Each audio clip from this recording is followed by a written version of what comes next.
Dear students, I'll try to explain the concept of the engineering drawing. The engineering drawing as it is applied in many organizations to show the different views, to show the different interior components, to show different features of a product.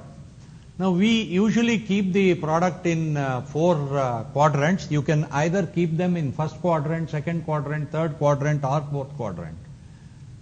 In our problem statement, we usually keep the product or the part in the first quadrant. So we consider only the first quadrant problems in engineering drawing.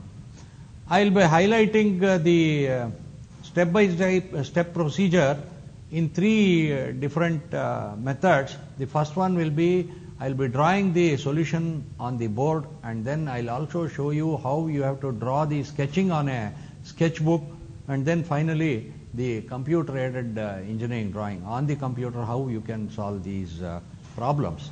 Let us take, for example, the first quadrant only.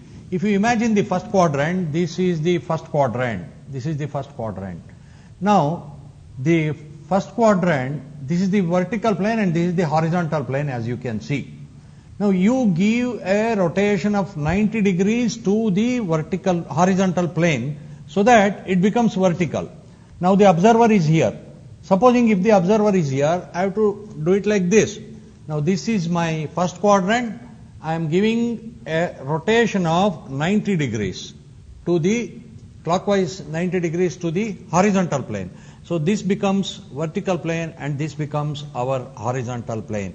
This intersection of the HP and VP, we call that as the XY line. So when you keep the product here or the part here, and when you observe from the front, you get the front view here. That is why whatever view you get here is called the front view. Above XY line, what view you get is called the front view, and the product is here. You are looking from the top, therefore you get the top view here. So when we rotate that to bring it to the plane of the board or the plane of the sheet, a single plane is made. So you get the front view here and you get the top view here. In other words, XY line, HP, VP, front view and top view. This is the simple concept. Let us take some problems now.